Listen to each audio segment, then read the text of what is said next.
चलिए जी, next topic पे आ रहे हैं अब हम। कल हमने सिक्योरिटी प्रीमियम वाला टॉपिक कर लिया था, उसमें मैंने ना आपको कैश बुक बनानी नहीं सिखाई थी अभी तक। आज हम कैश बुक वाला क्वेश्चन या कल कैश बुक वाला क्वेश्चन करेंगे। आज हम एक टॉपिक कर रहे हैं, issue of shares for consideration other than cash. Other than cash का मतलब होता है कैश के अलावा। पहले तो अदर देन कैश के साथ ना इसकी हिंदी लिखो। अदर देन कैश की हिंदी कैश के अलावा लिखो जी। अदर देन कैश का मतलब लिखो पहले कैश के अलावा। नोट्स वाली जगह पे आ जाना, अभी नोट्स लिखने हैं हमने कुछ। मीनिंग टॉपिक बता रहा हूँ, एग्जाम के लिए बहुत इंपॉर्टेंट टॉपिक है ये। इश्यू ऑफ शेयर्स, शेयर देने हैं फॉर द कंसिडरेशन। कंसिडरेशन का मतलब होता है बदले में। जैसे हम किसी स्टेशनरी वाले से कॉपी ली, बदले में पैसे देते हैं, ठीक है। मोबाइल लिया, बदले में पैसे दिए, तो ये उसका ये मतलब होता है। कंसिडरेशन का मतलब किसी चीज के बदले में हम क्या दे रहे हैं। Other than cash, issue of shares, मैं किसी को ना शेयर्स दे रहा हूं, मैं किसी को शेयर दे रहा हूं। जब हम शेयर्स इश्यू करती है कोई कंपनी, बदले में पब्लिक से पैसा मिलता है ना। एंट्रीज हमने सीख ली, bank account, debit to share, application, allotment, first call, final call.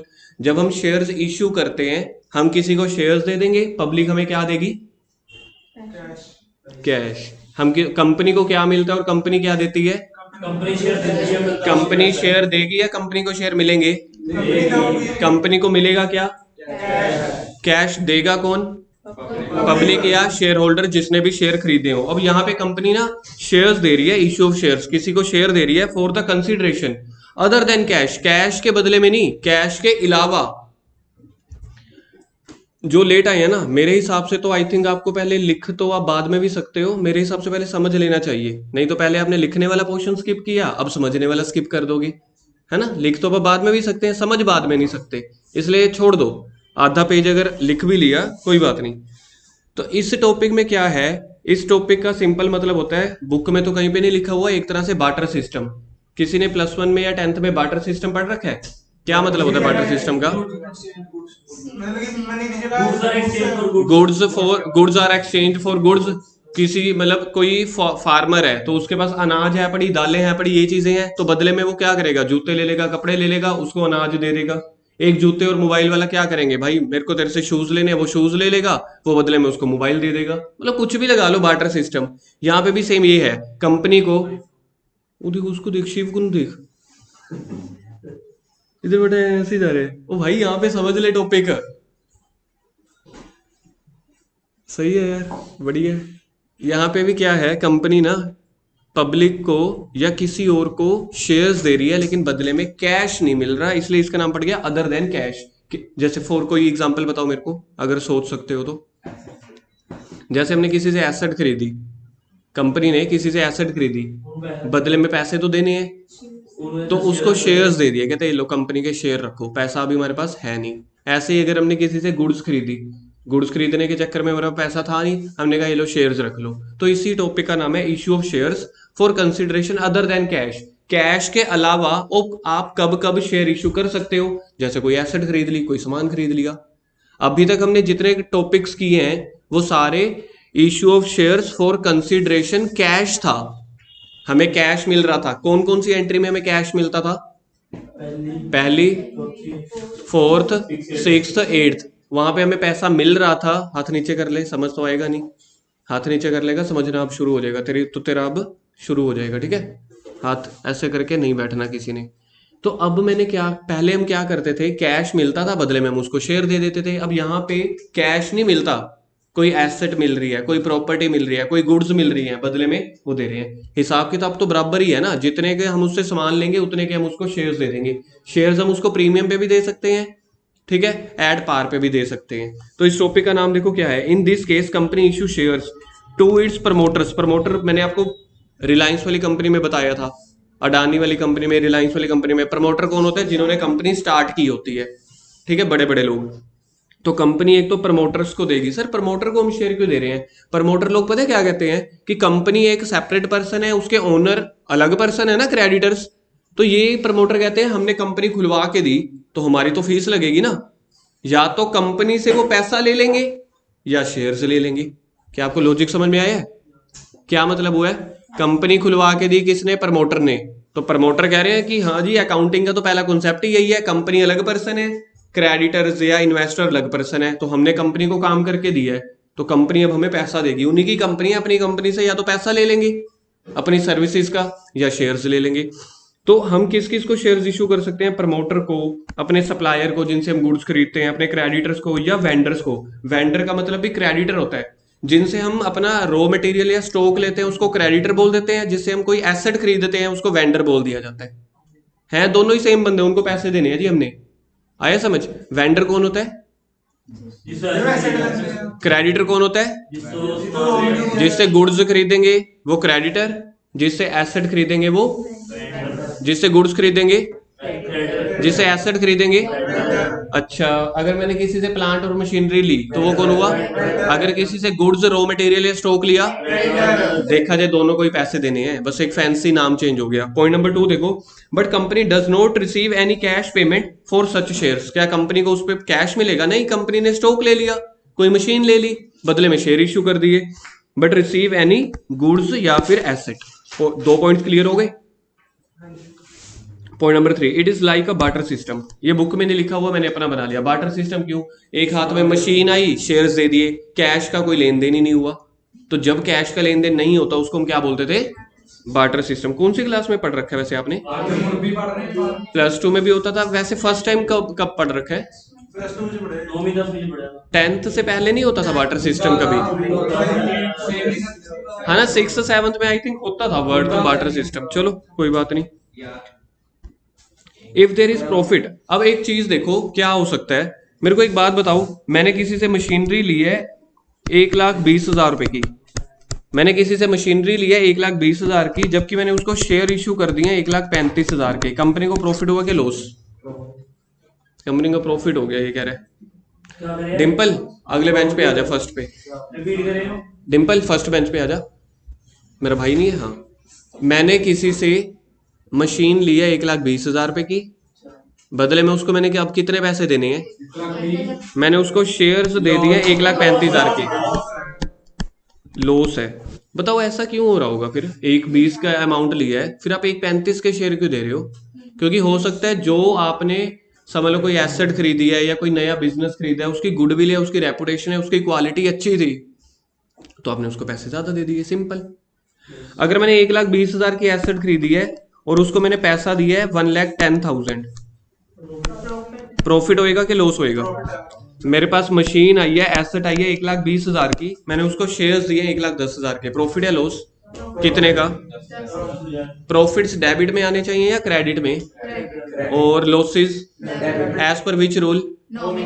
तो नॉमिनल रूल कहता है debit all losses credit all incomes. तो अगर मेरे को इस पूरी डीलिंग में, चाहे मैं किसी बंदे से एसेट खरीद रहा हूं, चाहे उसका पूरा का पूरा बिजनेस खरीद रहा हूं, पूरे बिजनेस में ना एसेट्स भी खरीदी जाती हैं, जो उसकी लाइबिलिटीज होंगी अब वो भी मेरे नाम हो जाएंगी, क्योंकि वो बंदा तो चला जाएगा।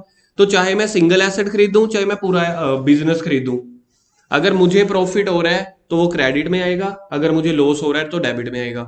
इस चैप्टर में प्रॉफिट और लॉस का नाम क्या होता है? देखो, अगर तो मेरे को प्रॉफिट हुआ है तो उस प्रॉफिट का नाम है कैपिटल रिजर्व। कैपिटल रिजर्व क्या होता था? 3 दिन पहले पढ़ा था हमने, कल भी पढ़ा था, security premium is capital profit. क्या होता था कैपिटल प्रॉफिट का मीनिंग? वो सिक्योरिटी प्रीमियम होता था बेटा, ये मैं पूछ रहा हूँ कैपिटल रिजर्व। कैपिटल रिजर्व क्या होता था?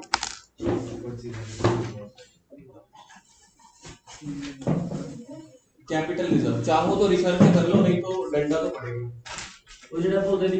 कैपिटल रिजर्व करो, कल लिखवाया हुआ है। हाँ जी, कैपिटल रिजर्व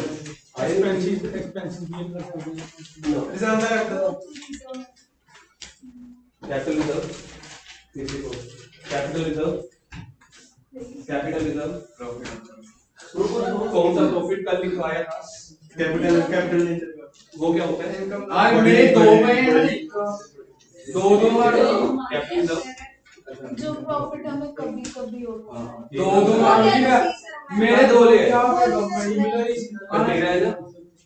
ऐना देख इस कंडीशन में तो जाना है, अभी तू बस सेम देखते जा मत।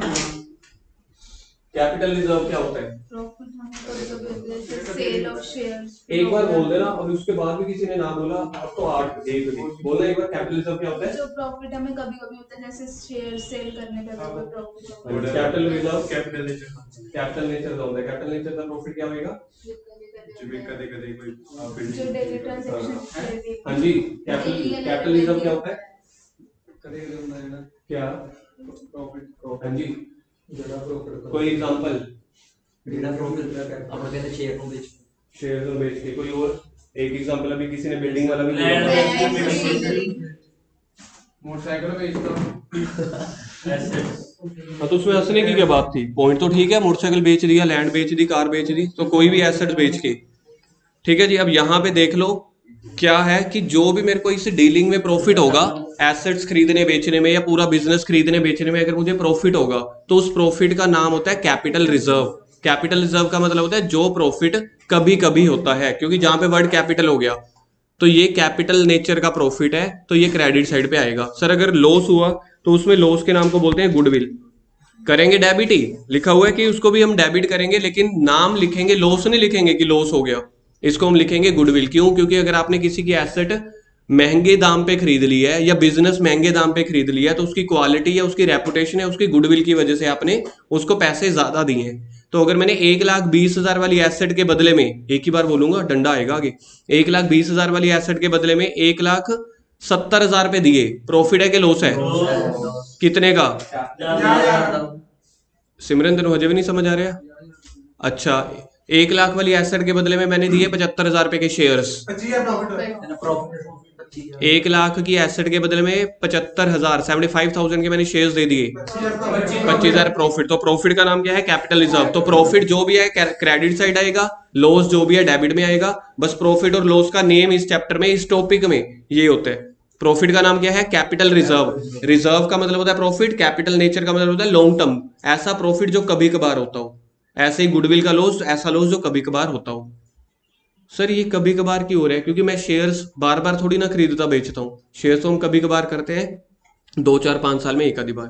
ठीक है, अब इसके बाद जर्नल एंट्री शुरू कर रहे हैं। लिखो entry number 1। Entry number 1, if shares are issued,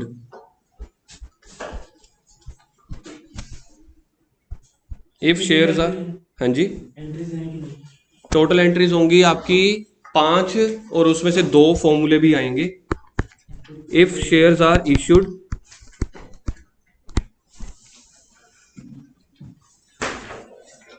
if shares are issued to promoters,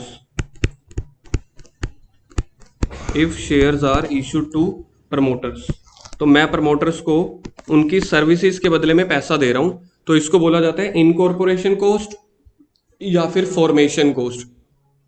अच्छा मेरे को बताओ, कंपनी के लिए खर्चा है, डेबिट साइड आना चाहिए या क्रेडिट साइड? तो लिखो इनकॉर्पोरेशन अकाउंट डेबिट। इनकॉर्पोरेशन का मतलब होता है कंपनी स्टार्ट करना, इनकॉर्पोरेशन, या फिर इसको बोला जाता है फॉर्मेशन, कंपनी बनाना। इनकॉर्पोरेशन मतलब स्टार्ट करना, फॉर्मेशन मतलब बनाना, मतलब एक ही है। Formation expenses account debit. बदले में मैं इसको कैश दे रहा हूं इनको या शेयर्स दे रहा हूं? ऊपर हेडिंग पढ़ के देखना, शेयर्स यानी कि उनको कैपिटल दे रहा हूं एक तरह से कि आपको कंपनी में, हाँ तो नाम आ जाएगा टू शेयर कैपिटल। और अगर आप अपने पिछली 8 एंट्रीज वाला टॉपिक उठा के देखोगे ना, शेयर कैपिटल हमेशा क्रेडिट में आ रहा होता है, कैपिटल आते ही क्रेडिट में हमेशा। तो ये पहली एंट्री बन गई, if shares issued to promoters to share capital. अगर हमने उनको सिक्योरिटी प्रीमियम भी दिया, लाइन मत लगाना, ये टू सिक्योरिटी प्रीमियम, अगर मैंने उसको शेयर प्रीमियम पे इशू किए हैं तो टू सिक्योरिटी प्रीमियम भी आ जाएगा। अब इसके बाद अगर मेरे को ये निकालना हो कि नंबर ऑफ शेयर्स मैंने उसको कितने दिए, मेरे पास तो ये आ जाएगा ना 3,20,000 की एसेट थी, प्रीमियम पे भी है, तो नंबर ऑफ शेयर्स क्वेश्चन आता है निकालने के लिए एक नंबर का। तो नंबर ऑफ शेयर्स में लिखना total amount divided by issue price. Sir issue price का मतलब क्या होता है? जैसे 10 वाला शेयर अगर आपने 10 में दिया तो डिवाइड 10 से कर देना, अगर 10 वाला शेयर 12 रुपए में दिया तो डिवाइड 12 से कर देना। टोटल अमाउंट का मतलब जैसे मेरे को टोटल खर्चा हुआ 1,20,000 और 10 वाला शेयर हमने 12 रुपए में इशू किया, तो इशू प्राइस होता है 12 रुपए, तो डिवाइड हो जाएगा 12 से। तो नंबर ऑफ शेयर्स कितने आ जाएंगे देखना एक बार, 12,000 10,000 शेयर्स आ जाएंगे। पहली एंट्री यहां तक है, अब लाइन लगा सकते हो। ठीक है, खर्चे को अपन ने डेबिट कर देना है, इनकॉर्पोरेशन एक्सपेंसेस अकाउंट डेबिट या formation account debit to share capital. अगर 10 वाला 10 में दिया है तो टू शेयर कैपिटल आ जाएगा। अगर प्रीमियम भी है तो to share capital to security premium. अगर हमने ये निकालना है नंबर ऑफ शेयर्स कितने हैं तो total amount divided by price. अच्छा मेरे को एक बात बताओ, अगर मेरे को मेरे पास 50 रुपए हैं, 5 चिप्स के 50 रुपए हैं, 10 रुपए का एक चिप्स का पैकेट है, कितने आ जाएंगे? ये तो बड़ी इजी फिगर थी। अगर आप इसको मेरे को डिवाइड छोटे बच्चे को करना सिखाओ तो कैसे करवाओगे? टोटल 50 रुपए हैं, एक कितने का है? 10 रुपए का, तो टोटल नंबर ऑफ पैकेट्स कितने आ जाएंगे? 5। तो हमेशा ये भी यही चीज थी, ऊपर आ जाएगी टोटल वैल्यू, फॉर्मूला पढ़ के देखना, ऊपर टोटल अमाउंट है ना, टोटल वैल्यू डिवाइडेड बाय एक कितने का है? 10 वाला हमने 12 रुपए में दिया था इसलिए यहाँ पे 12 रुपए कर दिया। चिप्स का पैकेट 10 रुपए का है, उसको 10 से डिवाइड कर दिया, तो नंबर ऑफ चिप्स के पैकेट निकल आएंगे या नंबर ऑफ शेयर्स निकल आएंगे। पहली एंट्री देखना क्लियर है? एंट्री नंबर 2 करो। Entry number 2, if asset is purchased from vendor, if asset is purchased from vendor, vendor का मतलब है जिससे एसेट खरीद रहे हैं, ब्रैकेट में लिख देना ऑन क्रेडिट।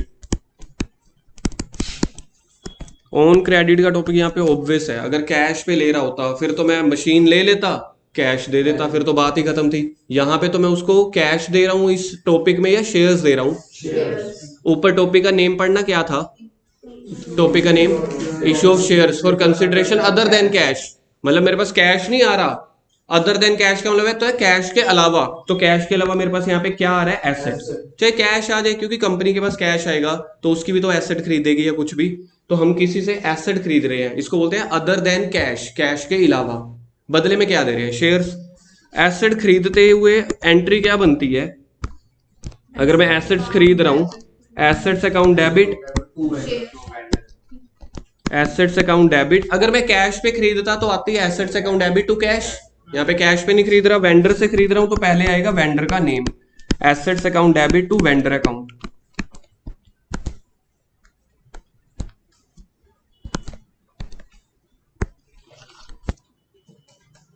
अब बदले में एंट्री नंबर 3 में क्या करेंगे? Shares issue to vendor. Shares, अब मैं उसको कैश नहीं दे रहा, शेयर्स इश्यू कर रहा हूं, shares issue to vendor, vendor account debit, बिल्कुल ठीक है, to share capital, shares issued. ऊपर मैंने एसेट खरीद ली, देखा जाए सेकंड और थर्ड एंट्री आपस में लिंक है ना। सेकंड एंट्री में मैंने मशीन खरीद ली, थर्ड एंट्री में मैं उसको पैसे दे रहा हूं, तो जब मैंने मशीन खरीदी थी वेंडर का अकाउंट क्रेडिट आया था, अब उसको कैंसिल कर दो, डेबिट कर दो, वेंडर अकाउंट डेबिट, हाँ vendor account debit to share capital.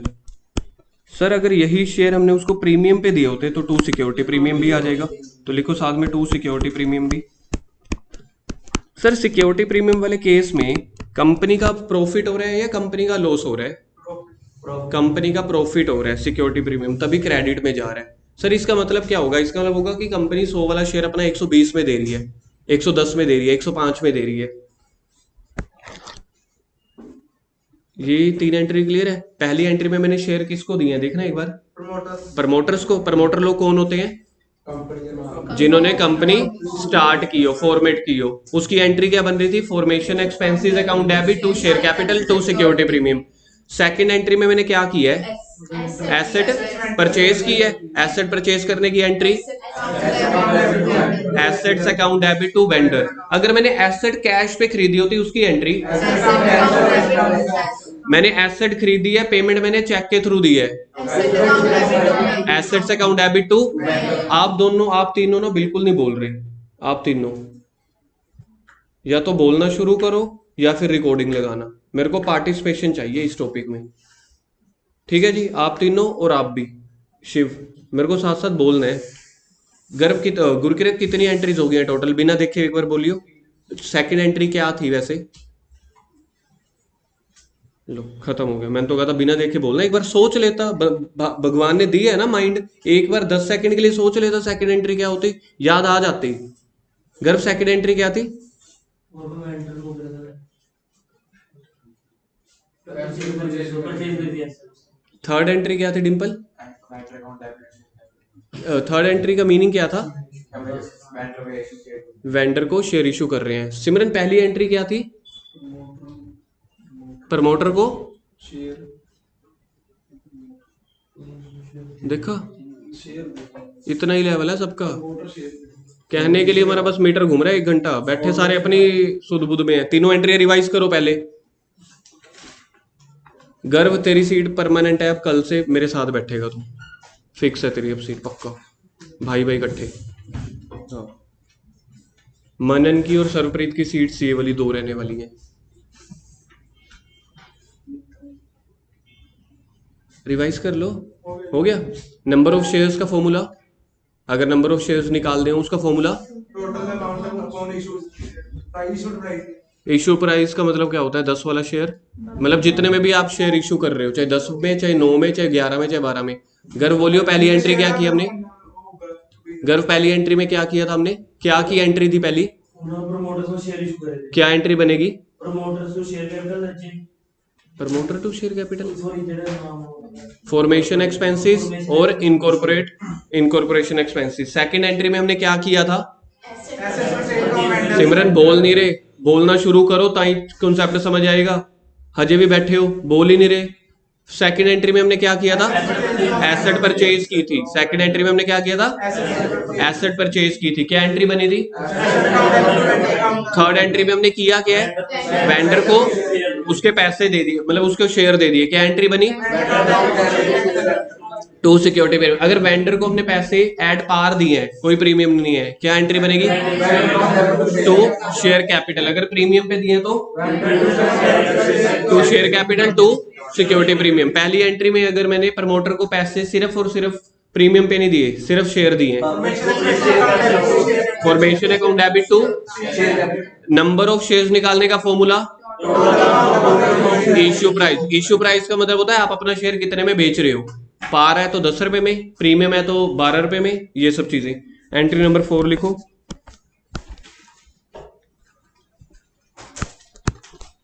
एक केस यहीं पे चेंज करता हूं। अगर वेंडर को मैंने पैसे देने हैं, इधर देखना, मैंने एसेट खरीदी है 5 लाख रुपए की, मैं यहाँ पे भर रहा हूँ। एसेट खरीदी है 5 लाख की, वेंडर को मैंने 3 लाख रुपए के शेयर्स दे दिए, जिसमें से प्रीमियम कुछ नहीं था। बाकी कितने पैसे और देने हैं मैंने वेंडर को? समझ लो 2 लाख रुपए के हम उसको कैश दे रहे हैं, चेक दे रहे हैं, या बिल्स ऑफ एक्सचेंज दे दिया, बिल्स पेबल या प्रोमिसरी नोट, या उसको भी हमने बिजनेस की कोई एसेट दे दी। जब हमने उसको शेयर दिए तो vendor account debit to share capital हो गया। इफ एनी अदर एसेट, अगर मैं उसको कोई और एसेट दे रहा हूं, या फिर हो सकता है 5 लाख में से कुछ कैश दे रहा हूं, हो सकता है कुछ चेक दे रहा हूं, हो सकता है बिल्स ऑफ एक्सचेंज दे रहा हूं। बिल्स ऑफ एक्सचेंज का मतलब होता है bills payable, bills of exchange. हो सकता है प्रोमिसरी नोट दे रहा हूं। प्रोमिसरी नोट और बिल ऑफ एक्सचेंज का मतलब होता है रिटर्न में गारंटी दे रहे हो बस, ठीक है, कि तेरे को पैसे हम दे देंगे, उसको बोल दिया जाता है promissory note. If any other asset, cash, cheque, bills of exchange, promissory note etcetera are issued to vendor. Third और फोर्थ एंट्री बिल्कुल सेम है, आप लोग बताओ। बिल्कुल ठीक है जी, बात ही खत्म। वेंडर अकाउंट डेबिट टू जो दे रहे हैं, जैसे फॉर एग्जांपल अगर मैं वेंडर को कैश दे रहा हूं तो पहले वह आपने सेकंड एंट्री में देखो, एक बार देखना सेकंड एंट्री क्या की थी? एसेट खरीदी थी। सेकंड एंट्री में एसेट खरीदी थी। जर्नल एंट्री क्या थी? Asset account debit to vendor. अब वेंडर को आप कैश दे रहे हो, vendor account debit to cash. Cheque दे रहे हो, vendor account debit to bank. तो एंट्री हो जाएगी vendor account debit, vendor account debit. अगर कैश दे रहे हो तो टू कैश लिख दो, चेक दे रहे हो तो अच्छा, प्रोमिसरी नोट या बिल्स ऑफ एक्सचेंज दे रहे हो तो बिल्स पेबल। इसको क्या बोला जाता है? बिल्स पेबल का मतलब होता है आपने कागज पे साइन करके उसको एक गारंटी पेपर दे दिया, बोला कि बाकी 2 लाख रुपए आपको 2-4 महीने के बाद दे देंगे। अच्छा, और क्या हम दे सकते हैं इसको? टू एसेट्स या टू स्टॉक, अगर आप अपनी कोई गुड्स दे रहे हो, या टू स्टॉक अगर आप कोई गुड्स दे रहे हो। ये एंट्री कितने से होगी? 2 लाख रुपए से। क्योंकि 5 लाख की मैंने एसेट खरीदी थी, तीसरे वाले अमाउंट में मैंने 3 लाख रुपए के उसको, 1 सेकंड, 3 लाख रुपए के उसको शेयर दे दिए, तो बाकी बकाया कितना था? 2 लाख। सेकंड एंट्री में मशीन कितने की खरीदी है? 5। 5 लाख की। शेयर कितने के दे दिए? गुरकीरत बैठना है? नहीं नहीं, बोलना है, सुनना नहीं है। मैं कहता हूँ आज तो ना सुनना बंद कर दो सारे, छोड़ दो, बोलना शुरू कर दो। एसेट कितने की खरीदी है? 5 लाख। शेयर्स कितने के दे दिए? बाकी कितना बकाया रह गया? 2 लाख रुपए में से तो मैं डेबिट कर दूंगा 2 लाख रुपए। 10 रुपए फाइन दे के जाना आज। कशिश, अंश से 10 रुपए फाइन के लेके जाने हैं आज। जरूरी कौन? किधर? सिर्फ मम्मी पापा भाई दा होगा।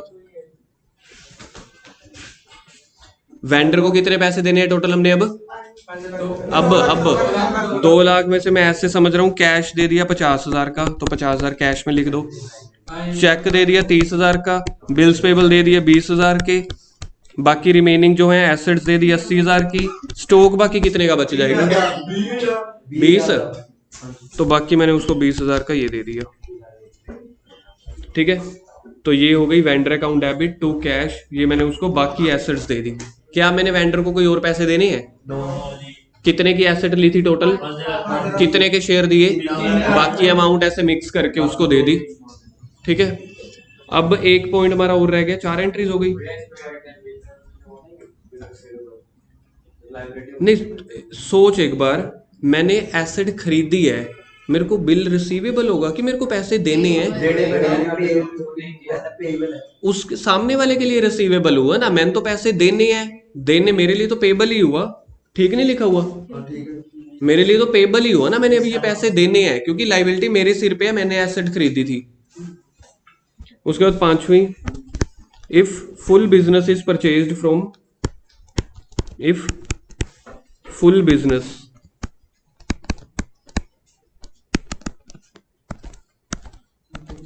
if full business is purchased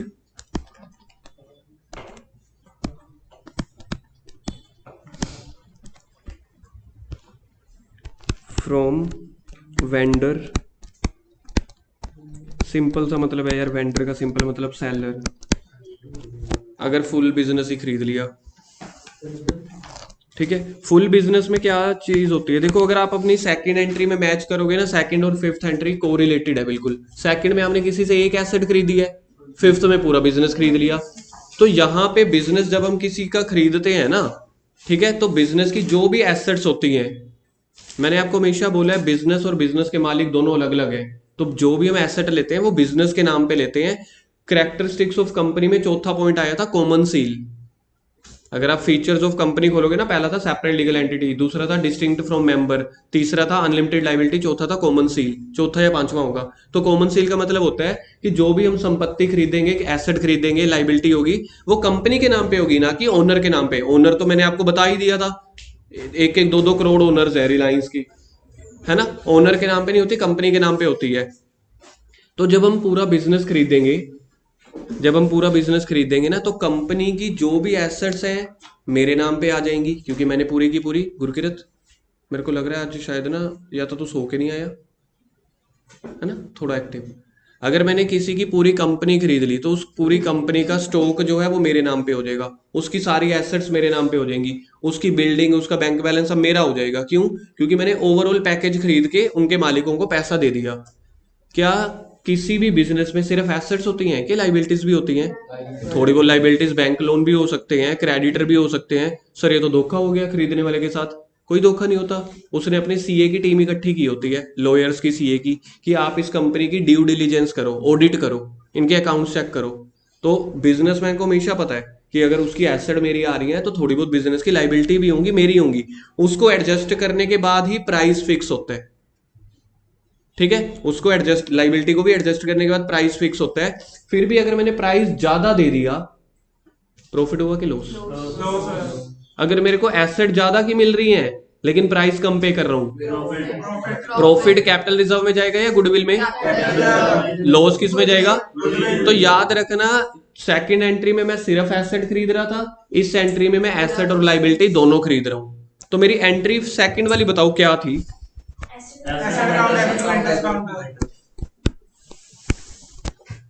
asset account debit to vendors account, ठीक है, ये एंट्री थी। अब आपने साथ में क्या करना है, asset account debit to liabilities account भी। एसेट अगर डेबिट आ रही है, मैं तो पूरा बिजनेस खरीद रहा हूं तो लाइबिलिटीज भी तो आएंगी ना, तो टू लाइबिलिटी टू वेंडर, अभी लिखो मत, दिखाऊंगा अभी थोड़ा सा। एसेट अकाउंट डेबिट, ठीक है, आप लोगों ने एंट्री क्या बोली थी, एसेट अकाउंट डेबिट टू, अब यहाँ पे आएगा asset account debit to liabilities. Asset है डेबिट में, लाइबिलिटीज है क्रेडिट में, अपोजिट है टू वेंडर भी। लेकिन अगर इस पूरी ट्रांजेक्शन में लॉस हुआ, फिर गुडविल, लॉस हुआ तो गुडविल, तो वो डेबिट में भी आना चाहिए। अगर प्रॉफिट हुआ तो कैपिटल रिजर्व, वो क्रेडिट में भी आना चाहिए। तो एंट्री बनेगी एसेट अकाउंट डेबिट, ठीक है, गुडविल अकाउंट डेबिट, ब्रैकेट में लिखेंगे if loss, to liabilities to vendor to capital reserve, bracket में लिखेंगे इफ प्रॉफिट। ये एंट्री करो। नहीं नहीं, ये देखो, आप एक बार सामने देख लो, अगर नहीं समझ आती तो मुझसे पूछ लो, मैंने पहले समझा दिया, बाद में लिखवा रहा हूं। ऑल एसेट्स अकाउंट डेबिट, जो मैंने रेड पेन से लिखा हुआ है उसको इग्नोर कर दो, to all liabilities to vendor, ये तो आपने एंट्री सीख ही ली। अब अगर बाय चांस इस पूरी एंट्री में मेरे को प्रॉफिट हुआ तो नीचे आ जाएगा टू कैपिटल रिजर्व, अगर लॉस हुआ तो ये क्या सर, पूरी ट्रांजैक्शन में प्रॉफिट और लॉस दोनों हो सकते हैं? कभी भी नहीं यार, आप एक डीलिंग कर रहे हो, या तो प्रॉफिट होगा या लॉस होगा। अगर बराबर हो जाएगा तो ना गुडविल आएगा ना कैपिटल रिजर्व।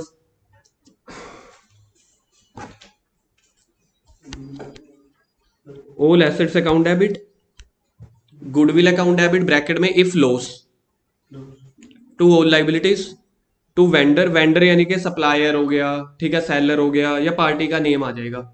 हमें पेपर में क्या होगा, क्वेश्चन में ना वेंडर का नाम दिया होगा जिससे खरीद रहे हैं, तो उसमें खरीदार का नाम आ जाएगा, बेचने वाले का, sorry. To capital reserve if profit. Sir अब हमें तो मेन चक्कर पता क्या पड़ेगा, कैसे पता चलेगा प्रॉफिट है कि लॉस है? एसेट का तो तो सारी एसेट्स में से सारी लाइबिलिटी माइनस कर देना। मैं एक एग्जांपल बताता हूं, पहले एंट्री लिख ली आपने, एसेट का तो भी कैपिटल होगा। बात ही खत्म।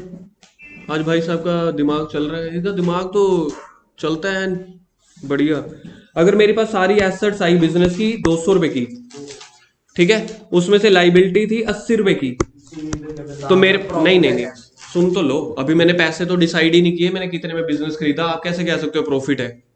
मैंने ये बोला है कि मेरे पास, मैंने किसी बंदे से एसेट खरीदी 200 की, बीच में से उसने ना साथ साथ 200 रुपए की लाइबिलिटी भी चुका दी, कहता बैंक वालों को पैसे देने हैं।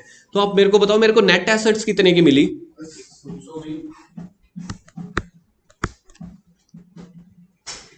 और मेरी उसके साथ जो प्राइस फिक्स हुआ है ना, प्राइस फिक्स हुआ था 150 रुपए का। अब बताओ ये प्रॉफिट है? तो ये लॉस है, 30 रुपए गुडविल में आ जाएंगे। क्या आपको पॉइंट समझ में आया? सबसे पहले तो आपको ये देखना पड़ेगा ना, अपना ट्रक भेजो, ट्रक में देखो कितने का सामान लोड करके लेके आ रहे हो, उसको बोलते हैं नेट एसेट। पहले तो ये देखो नेट एसेट कितने की है, फिर नेट एसेट के साथ देखो कि उसके साथ आपकी डीलिंग कितने में फिक्स हुई है प्राइस, उन दोनों को कंपेयर कर लो, फिर तो पता चल जाएगा। एक और एग्जांपल अभी आपको पता चल जाएगा।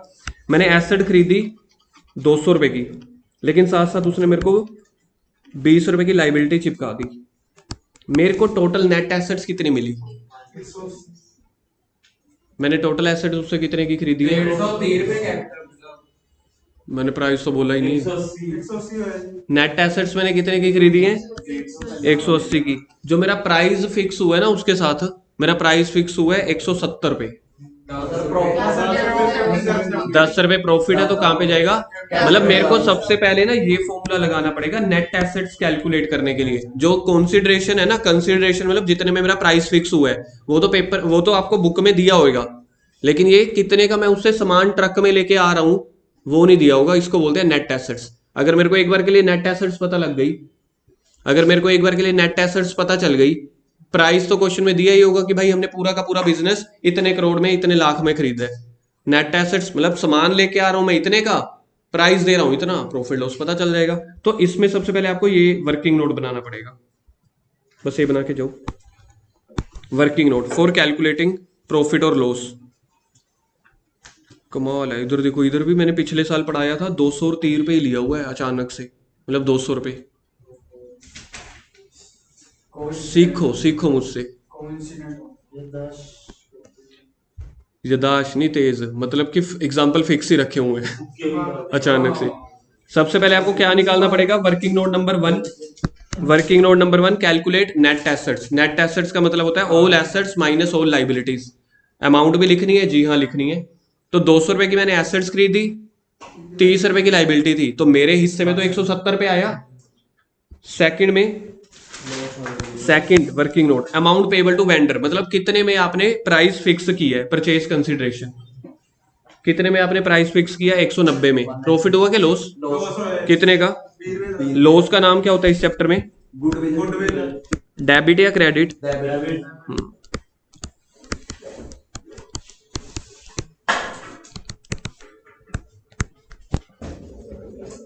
आगे केस नंबर 4।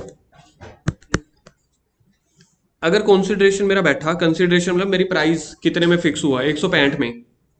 अब बताना profit 5,000 total assets, net assets कितने की खरीदी मैंने, 170 की। अब मेरा प्राइस चौथे नंबर पे देखना, प्राइस कितने का फिक्स हुआ है।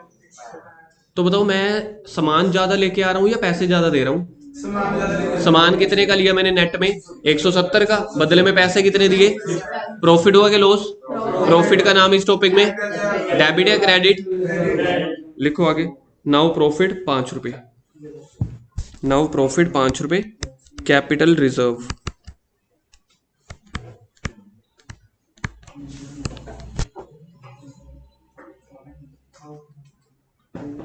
Now profit capital reserve.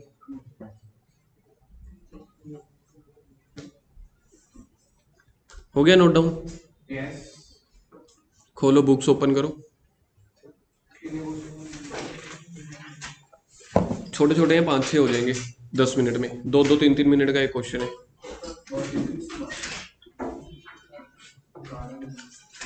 अगर किसी ने बोलना तो बोल दो कि कम करा दो या कुछ है वो, मेरा सिलेबस जल्दी हो जाएगा थोड़ा।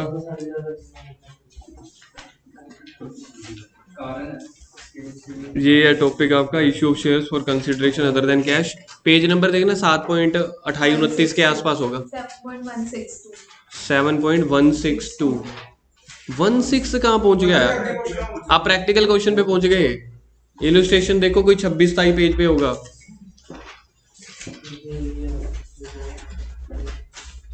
डिम्पल अपने बुक लेनी नहीं अभी, बड़ी है, ठीक है जी। हाँ जी, किस में से, प्री बोर्ड में, प्री बोर्ड में मैं प्री बोर्ड की तैयारी नहीं करवा रहा यार, मैं तो फाइनल बोर्ड की तैयारी करवा रहा हूँ। तो आप लोग कभी भी अब ये मत सोच के बैठना अगले 20 दिन के हमने प्री बोर्ड तैयार करना है, मैं तो फाइनल की तैयारी करवा रहा हूँ। मेरे को सिलेबस जल्दी कैसे खत्म करवाना है, रिवीजन। 7.30 हाँ जी, 7.30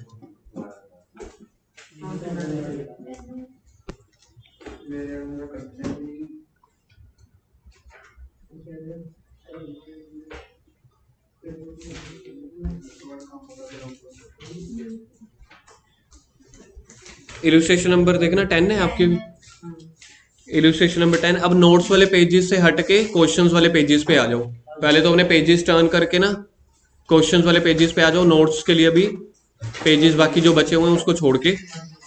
x limited purchase the business of Y limited, मेरे को बताओगे इसमें से वेंडर कौन हुआ। देखना ये भी आंसर नहीं आने वाले सही।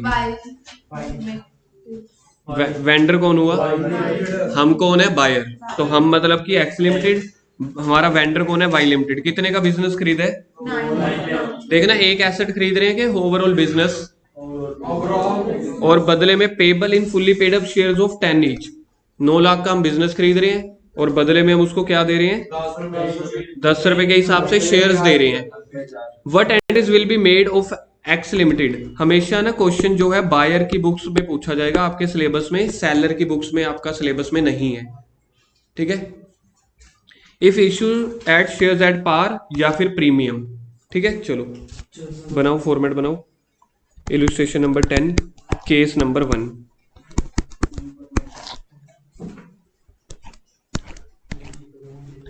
पहले मैंने एंट्री क्या करनी है, मैंने क्या खरीदा था, बिजनेस। अब बिजनेस में या तो ऑल एसेट्स लिख दो, ऑल एसेट्स की जगह सुंदरी एसेट्स लिख दिया जाता है। सुंदरी एसेट्स अकाउंट डेबिट। किससे खरीदी है मैंने, 22 तो इधर नाम आ जाएगा वाई लिमिटेड। कितने का टोटल बिजनेस था, 9 लाख। नरेशन लिखो, being business purchased from Y.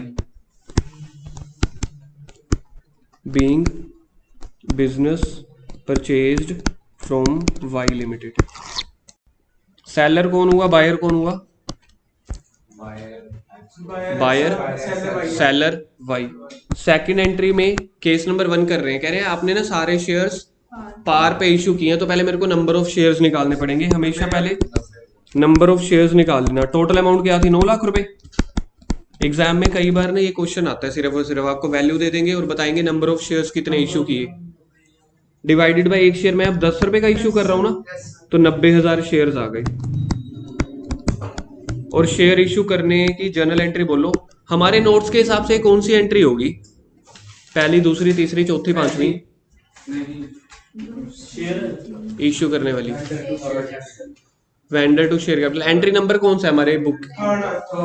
Third है। हमारे नोट्स के हिसाब से थर्ड एंट्री हो गई। वेंडर अकाउंट डेबिट मतलब कि Y limited account debit to share capital. तो शेयर कैपिटल नहीं देखना, इक्विटी है कि प्रेफरेंस है? गिवन ही नहीं है।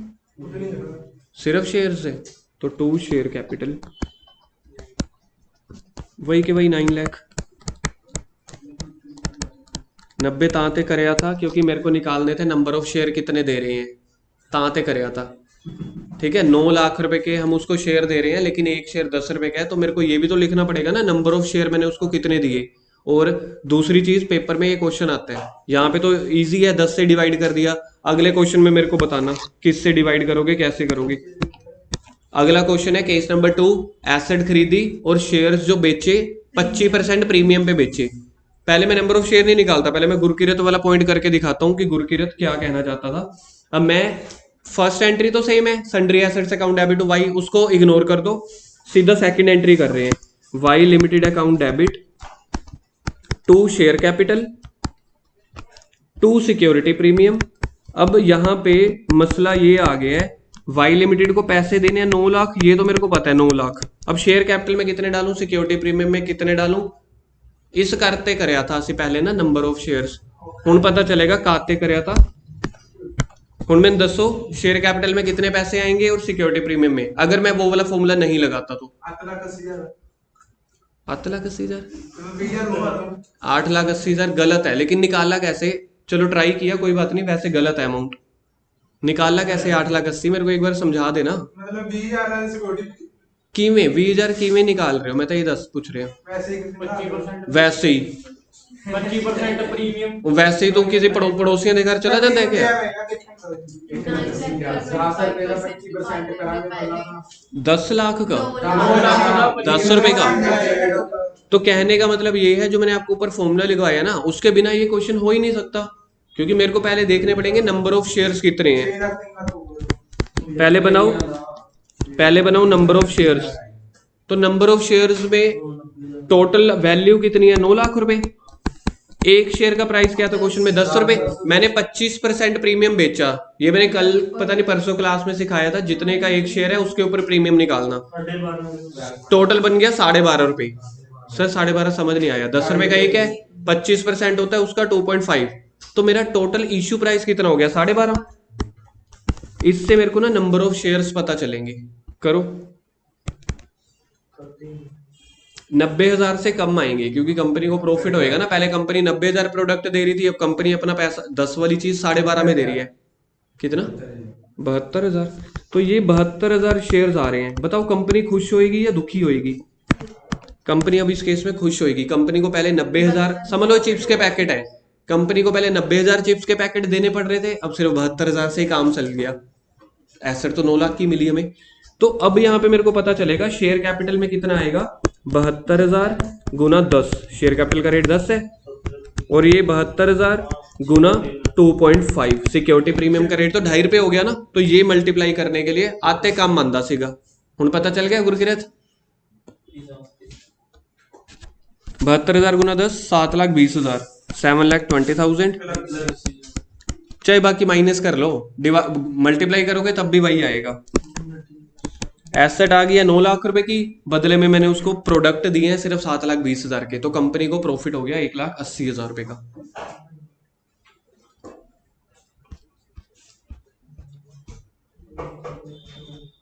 इलस्ट्रेशन 11। इलस्ट्रेशन नंबर 11 आज की last. Tulip limited issued 50,000 shares of 10 each credited as fully paid up to promoters. हमारे नोट्स के हिसाब से कौन सी एंट्री नंबर बन रही है? पहली। तुलीप लिमिटेड ने इशू किए हैं 50,000 शेयर 10 रुपए के हिसाब से fully paid up to promoter for their service. तो मतलब कंपनी के लिए खर्चा हो गया 5 लाख रुपए का। सर कंपनी के लिए खर्चा कैसे? कंपनी ने शेयर दिए हैं यार। शेयर क्यों दे रही है? क्योंकि जो प्रमोटर कह रहे हैं हमने जो सर्विसेज दी थी कंपनी को खुलवाने में, हमें उसके खर्चे दो। तो कंपनी के लिए खर्चा हो गया 5 लाख, लेकिन कैश में नहीं दे रही, शेयर्स में दे रही है। इट ऑल्सो इशूड, ऑल्सो का मतलब है 5 लाख 50,000 के बीच में है कि 50,000 के अलावा? तो टोटल नंबर ऑफ शेयर्स कितने हो गए? It also issued 30,000 shares of 10 each credit fully paid up to underwriters for their commission. Sir underwriter कौन? बैंक, जिन्होंने हमारे शेयर नहीं बिकवा के दिए थे। बैंक हो गया, एजेंट्स हो गए। तो अंडर राइटर को लिख दो एजेंट्स, ब्रोकर लिख दो, अंडर राइटर्स को लिख दो ब्रोकर्स। तो कुछ पैसे हम, कुछ शेयर हम ब्रोकर्स को दे रहे हैं, कुछ पैसे प्रमोटर को दे रहे हैं। एंट्री नंबर 1 करो, कितने कितने दे रहे हैं? 50,000 और 30,000। पहली एंट्री इनकॉर्पोरेशन एक्सपेंसेस या फॉर्मेशन, कुछ भी लिख सकते हो। इनकॉर्पोरेशन के साथ ना मैं प्रमोटर भी लिख रहा हूँ यार, मेरे को टीचर्स पे ना थोड़ा विश्वास कम है। Promoters account debit to share capital, premium पे दिए नहीं है। कितने? 5 lakh. 50,000 share into 10 each 5 lakh रुपए, 5 लाख 5 लाख। उसके बाद अंडर राइटिंग, ब्रोकर वाले उसका नाम क्या था पढ़ के देखना, अंडर राइटर्स। अब इसकी एंट्री में ना पहले ड्यू करना पड़ेगा यार। Under writing commission account debit, पहले मेरे को कमीशन को डेबिट करना पड़ेगा क्योंकि कमीशन मेरा खर्चा है ना, जैसे ऊपर इनकॉर्पोरेशन खर्चा था। टू अंडर राइटर्स, पहले इनके नेम पे लिखना पड़ेगा कि ये वाले पैसे मैं किसको दे रहा हूँ। सर ऊपर वाले में तो आपने 2 प्रमोटर्स लिखा नहीं था पहले, लेकिन यहाँ पे ना ड्यू वाली एंट्री कर रहे हैं बुक वाले, तो मैं बुक के हिसाब से कर रहा हूँ। 2 अंडर राइटर का मतलब है मैं पहले अंडर राइटर को ड्यू कर रहा हूँ, बाद में उसको शेयर दे दूंगा। कितने थे? 3 लाख। अब अंडर राइटर, हाँ underwriter account debit, underwriter account debit to share capital. गर्व आपने नेट एंट्री बोली है, क्या बोली थी नेट एंट्री? एक बार फिर से, अगर सेकंड और सेकंड ए को मैं नेट एंट्री बनाऊं क्या बनेगी? कमीशन अकाउंट डेबिट टू, क्योंकि पहले एक बार अंडर राइटर क्रेडिट हो गया, एक बार डेबिट हो गया, तो इससे तो कट गए एक तरह से। तो आप नेट एंट्री भी पेपर में कर सकते हो। मैंने 2 एंट्री अलग अलग इसलिए की है क्योंकि बुक में दी हुई थी। आप underwriting commission account debit to share capital भी कर सकते हो, बाकी करेंगे कल।